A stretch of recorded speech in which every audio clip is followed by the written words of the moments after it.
Hello दोस्तों, कल्पना कीजिए कि आप आईआईटी दिल्ली से ग्रेजुएट होकर यूएस में लाखों कमाने का सपना देख रहे हैं। लेकिन रातों रात ट्रंप का एक नया ऑर्डर आ जाता है कि H1B वीजा पर $1 लाख की फीस।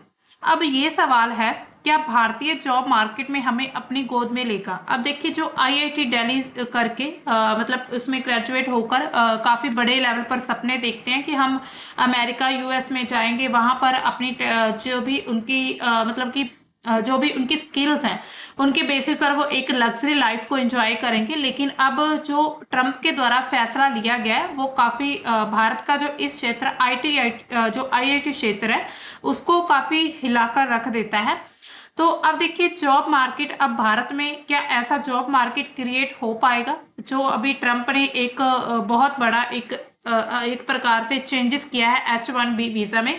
तो यहाँ पर आप आर्टिकल्स देख सकते हैं। US clarification on H1B calms nerves in tech circles but some warns of different impact, यानी कि कुछ इम्पैक्ट भी पड़ेंगे इस पर। हालांकि सिर्फ भारत पर नहीं बल्कि अमेरिका पर भी कुछ इसका प्रभाव, कुछ असर देखा जाएगा। लेकिन फिर भी जो अभी ट्रंप के द्वारा फैसला लिया गया कि H1B वीजा फीस जो है डेडलाइन एंड्स, इसकी जो $1 लाख फीस होगी अब इफेक्टिव अमिड कंसर्न्स, यानी कि अगर हम भारत के रुपए में देखें तो 84 से 88 जो हजार यानी कि $88 लाख रुपए रहेगी इसकी फीस। इसी तरह इंडिया से Trump's H1B visa fee hike could disrupt families, यानी कि कुछ बहुत सारी ऐसी फैमिलीज होंगी जिनके सपने जो है ट्रंप के द्वारा बिखेर दिए गए हैं। डोनाल्ड ट्रंप ने 19 सितंबर 2025 को एक नया प्रोक्लेमेशन यानी कि घोषणा पत्र पर साइन कर दिए, जिसके तहत H1B वीजा के लिए नई पिटीशन यानी कि जो नए इसके जो आवेदन होंगे, जो लोग नए इसमें रजिस्ट्रेट करेंगे उस पर $1 लाख लगभग 84 से 88 लाख रुपए है उसका शुल्क लगेगा, यानी कि इतनी फीस लगाई जाएगी।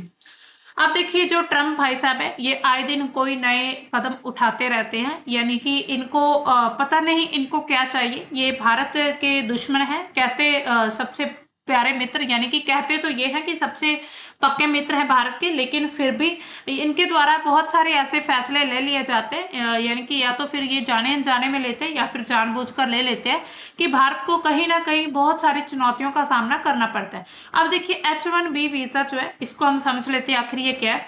तो H1B वीजा एक नॉन इमिग्रेंट वीजा है जो कि यूएस में विदेशी पेशेवर यानी कि जो प्रोफेशनल्स होते हैं उनका अस्थायी रूप से काम करने की अनुमति देता है, यानी कि परमानेंट नहीं होता है, लेकिन सिर्फ एक टेम्परेरी तौर पर वहां पर लोग जाकर काम कर सकते हैं। और जब वहां पर काम करते हैं उनकी इनकम होती है या फिर वहां के जब मतलब उनको सारी आ जाता है सब कुछ अच्छे से, वो कंपनीज वगैरह में फिक्स मतलब हो जाते हैं, सेटल हो जाते हैं, उसके बाद वो फिर पीआर के लिए अप्लाई करते हैं। तो इसी तरह पूरे जो काफी भारतीय, लाखों भारतीय हैं जो वहां पर अमेरिका में जाते हैं हर साल और वहां पर अपनी जॉब सिक्योर करते हैं, अपना फ्यूचर सिक्योर करते हैं। इसके अलावा ये मुख्य रूप से उन नौकरियों के लिए होता है जहां जिन्हें स्पेशलाइटी ऑक्यूपेशन कहा जाता है, यानी कि ऐसी नौकरियां जिनके लिए विशेष तकनीकी या सैद्धांतिक ज्ञान होना चाहिए, यानी कि टेक्नोलॉजी होनी चाहिए। खास करके जो आईआईटी वाले क्षेत्र होते हैं वो ज्यादा स्टूडेंट्स, ज्यादा जो लोग हैं आईआईटी करके वही अमेरिका में जाते हैं। कम से कम उनके पास बैचलर डिग्री होनी चाहिए। ये जो वीजा है अमेरिका की टेक, इंजीनियरिंग और मेडिकल और अन्य हाई स्किल इंडस्ट्रीज में व्यापक रूप से उपयोग होता है, यानी कि ऐसी कंपनीज के द्वारा ये वीजा दिया जाता है। अब देखिए, इसका समय क्या रहता है। शुरुआत में ये 3 साल के लिए जारी किया जाता है, इसके बाद 3 साल से और बढ़ाया जा सकता है, 6 साल तक रह सकता है। और कुछ मामले ऐसे भी रहते हैं, ग्रीन कार्ड प्रोसेसिंग के दौरान एक्सटेंशन मिल सकता है। अगर किसी के पास ग्रीन कार्ड है अमेरिका का तो उसके बाद फिर उन्हें काफी लंबे समय के लिए भी एक्सटेंशन मिलता है, जिसके बाद उन्हें पीआर मिल जाती है। हर साल हम देखते हैं भारत से 85,000 H1B वीजा जारी होते हैं और 65,000 जो सामान्य होते हैं यानी कि जो नॉर्मल रहते हैं, और 20,000 जो है यूएस मास्टर्स डिग्री वालों के लिए, यानी कि जो वहां पर जाकर मास्टर डिग्री करना चाहते हैं उनके लिए 20,000 वीजा जारी होती है। ये जो कोटा होता है ये अक्सर जल्दी भर जाता है क्योंकि वहां पर जाने वाले काफी लोग होते हैं। पहले उनकी फीस भी ठीक ठाक होती थी, लेकिन अब जो फीस आज की हम देखेंगे तो $1 लाख कर दी गई है। इसमें कम से कम बैचलर डिग्री होनी चाहिए तो वो अप्लाई कर सकते हैं। नौकरी का ऑफर जो कि स्पेशलिटी ऑक्यूपेशन होना चाहिए, जैसे कि software engineering, data scientist, doctor, यानी कि उन्हें नौकरी का ऑफर आना चाहिए। अब देखिए ऑफर कैसे आते हैं, मान लीजिए कोई अमेरिका की माइक्रोसॉफ्ट कंपनी, अब उनको वहां पर कर्मचारियों की जरूरत है, अपने उस कंपनी में उनको स्किल्ड लेबर की जरूरत है।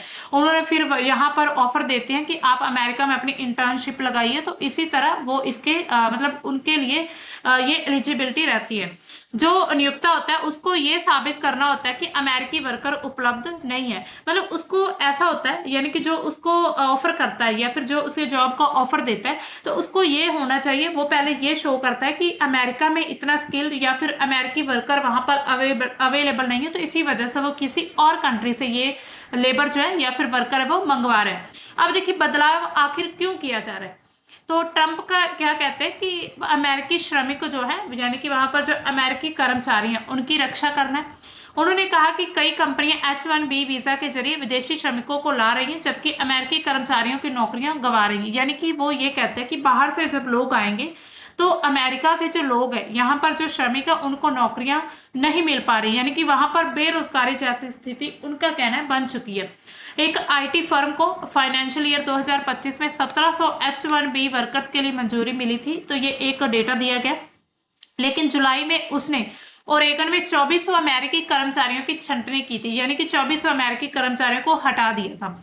एक और कंपनी जिसने फरवरी में 1000 नौकरियां काट दी थी और उसे 1100 से ज्यादा H-1B वीजा मिले थे। यानी कि ये कहा जा रहा है कि इस वीजे की वजह से वहां पर अमेरिका के जो लोग हैं उनको नौकरियां मिलनी बंद हो गई हैं।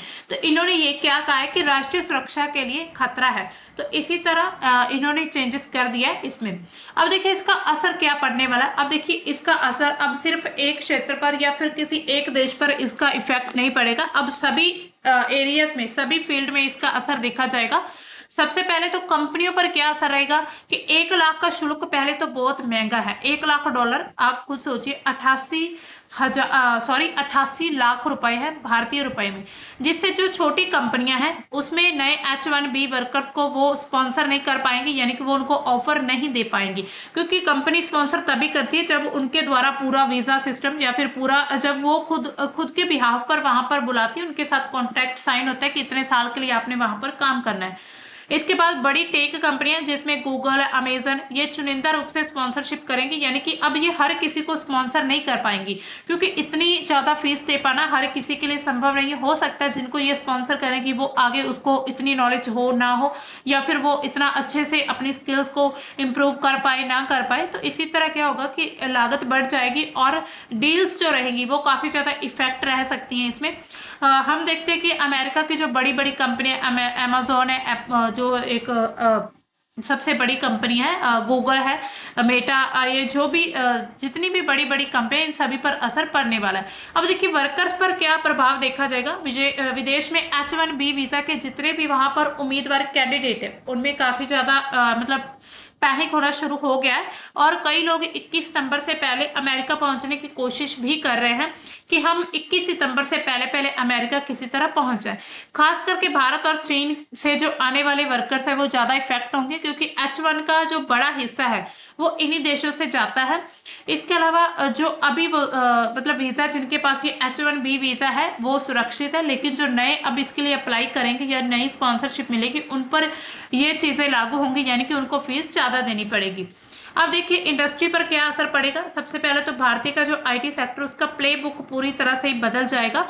कानूनी चुनौतियां आ सकती हैं, अमेरिका लेबर मार्केट पर बहस तेज हो सकती है, यानी कि अमेरिका में भी इसका थोड़ा मतलब अमेरिकी जो लोग हैं वहां पर उनके द्वारा भी इसका विरोध किया जा रहा है। वहां पर जो भारतीय जिन्होंने अमेरिका की पीआर ली है या फिर जो भारतीयों को सपोर्ट करते हैं, या फिर भारतीयों के नहीं बल्कि जो ये चाहते हैं कि अमेरिका में आकर काफी अलग अलग देशों से आकर लोग अपनी स्किल के जरिए अमेरिका की जितनी भी कंपनी उनको ऊंचाइयों पर लेकर जाए, तो उनके द्वारा ये इस चीज का विरोध किया जा रहा है। कुछ आलोचक क्या कहते हैं कि अमेरिकी इनोवेशन को रोक सकता है क्योंकि H-1B स्किल्ड वर्कर्स लाता है। तो इसकी आलोचना करने वाले लोग क्या कहते हैं कि जो अमेरिका का इनोवेशन है उसको रोका जाएगा, क्योंकि H-1B वीजा सिर्फ उन्हीं को मिलता है जो स्किल्ड वर्कर्स होते हैं। यहाँ पर आप देख सकते हैं आर्टिकलों की ट्रंप की H-1B वीजा नीति ने भारतीय आईटी उद्योग की रणनीति को उल्ट फेर कर दिया। अगर हम आंकड़े देखें तो पिछले साल भारत H1B वीजा का सबसे बड़ा लाभार्थी था, यानी कि सबसे ज्यादा जो भारतीय लोग थे, भारतीय जो वर्कर्स थे, उनको ये वीजा मिला था। और इसकी हिस्सेदारी भारत में 71% थी, और जो चीन था उसकी जो हम हिस्सेदारी देखेंगे तो सिर्फ 11.7% थी। अब देखिए भारतीयों का अमेरिकी सपना जो है इससे खत्म होता जा रहा है। जो आईटी आउटसोर्सर्स हैं जेनेसर, उन्होंने क्या कहा है कि आकांक्षी कर्मचारियों के लिए अमेरिकी सपना हासिल करना अब काफी मुश्किल हो जाएगा। उन्होंने कहा कि उन्हें उम्मीद है कि कंपनियां सीमा पार यात्रा को प्रतिबंधित करेंगी और भारत, मैक्सिको और फिलीपींस जैसे देशों को अधिक काम कराएंगी।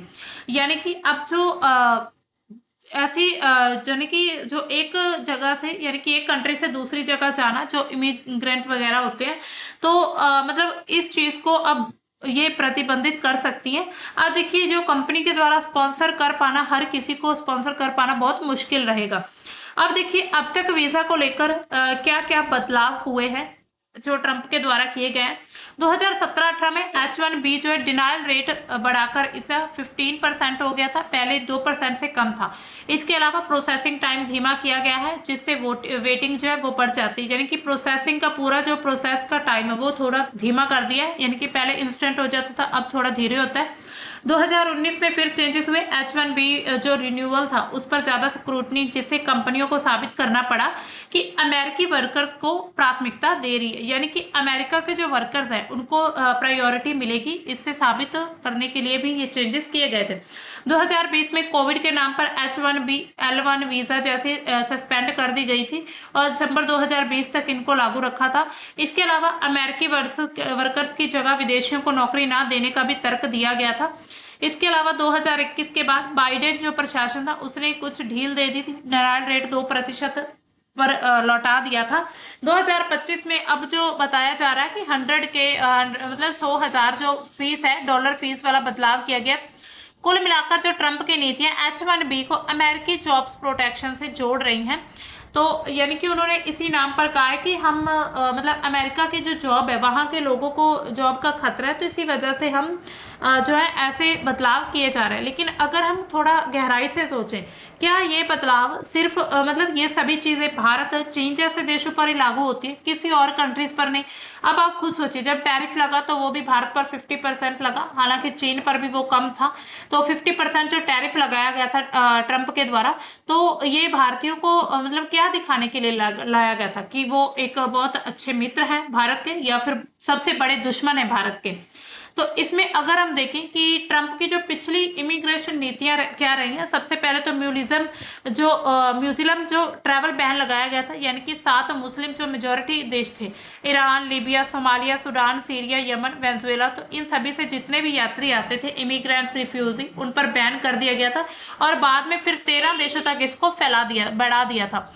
इसके बाद बॉर्डर वॉल कंस्ट्रक्शन बनाया गया था, ये आप देख सकते हैं। तो मैक्सिको बॉर्डर पर इन्होंने एक दीवार बना दी थी, नेशनल इमरजेंसी डिक्लेयर करके मिलिट्री फंड्स को डाइवर्ट किया गया था। कुल 452 मील वॉल बनी थी, जिससे ज्यादातर पुरानी को रिप्लेस किया गया था। यहाँ पर आप देख सकते हैं, ये देखिए मैक्सिको बॉर्डर पर वॉल बना दी गई थी। इसके अलावा फैमिली सेपरेशन पॉलिसी थी, यानी कि जीरो टॉलरेंस के तहत अवैध बॉर्डर क्रॉसर्स को क्रिमिनल चार्जेस लगाए गए थे। इसके अलावा 5,000 प्लस जो बच्चे थे उनको पेरेंट्स से अलग कर दिया गया था कि ये अवैध तरीके से इस देश में घुस रहे हैं। इसके अलावा रिफ्यूजी एडमिशन सस्पेंशन लगा दिया गया था, जो रिफ्यूजी थे उनको पॉज कर दिया गया था। एडमिशन कैंप को 1,10,000 से घटाकर 18,000 तक कर दिया गया था, यानी कि 84% इसमें कटौती की गई थी। DACA पर हमला, यानी कि चाइल्डहुड अराइवल्स प्रोटेक्शन को खत्म करने की कोशिश हुई थी। इसके अलावा TPS यानी कि टेम्पररी प्रोटेक्टेड स्टेट्स, ये भी कट किया गया था, जिसमें हैती, साल्वाडोर आदि देशों के TPS को खत्म करके सैकड़ों हजारों डिपोर्ट जो किए गए थे उनको थ्रेट था।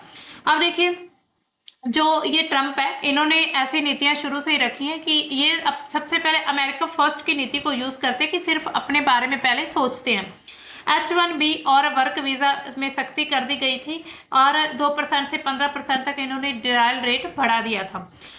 अजाइलम रेस्ट्रिक्शंस, जिसमें साउदर्न बॉर्डर पर जो अजाइलम लगाया जाता था, अजाइलम, तो माइग्रेंट प्रोटेक्शन प्रोटोकॉल से मैक्सिको में वेटिंग बढ़ गया था। इसके अलावा डिपोर्टेशन प्लान आपने देखा ही होगा, काफी ज्यादा इन्होंने भारतीयों को भी बहुत बड़े लेवल पर इन्होंने डिपोर्ट किया था, जो वहां पर डंकी लगाकर या फिर अवैध तरीके से अमेरिका में गए थे।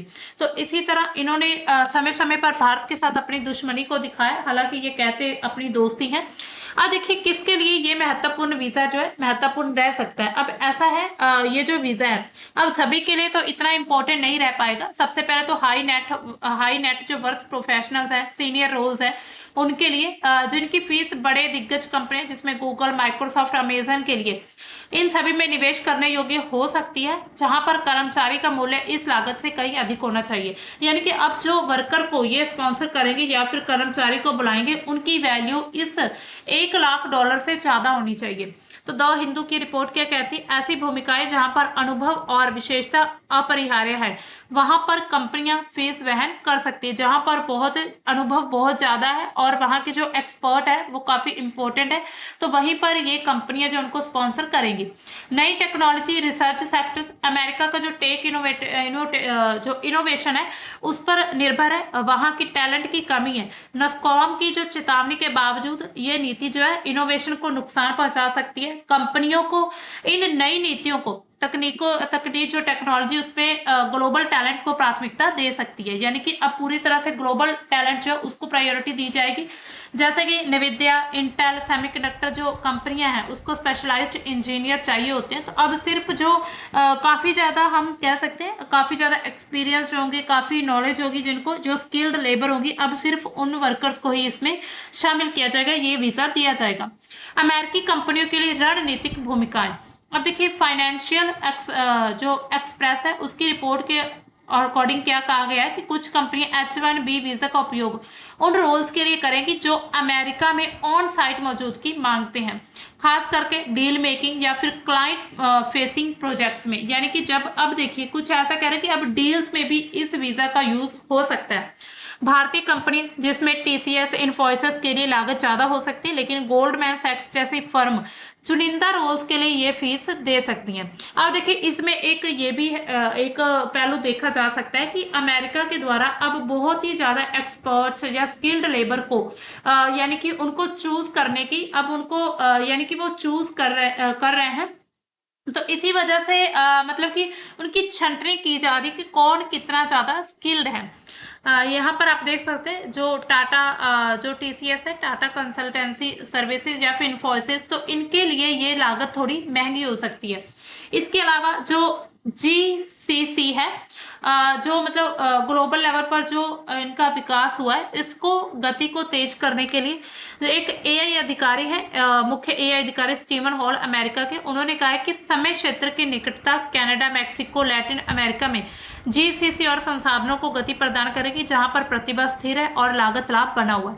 यानी कि उन्होंने कहा ऐसी कंट्रीज जैसे कनाडा, मैक्सिको, लैटिन अमेरिका, तो इन सभी में इस चीज का फायदा रहेगा। इससे क्या होगा कि अब GCC का विकास होगा, वहां पर प्रतिभा काफी ज्यादा है, यानी कि प्रतिभाशाली लोग है, स्किल्ड वहां पर वर्कर्स है और उनका जो लाभ है वो अभी तक बना हुआ है।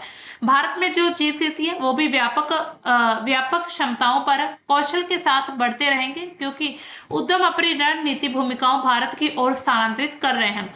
यानी कि अब देखिए बहुत सारे उद्योग जो है वो भारत की तरफ लगना शुरू हो गए हैं।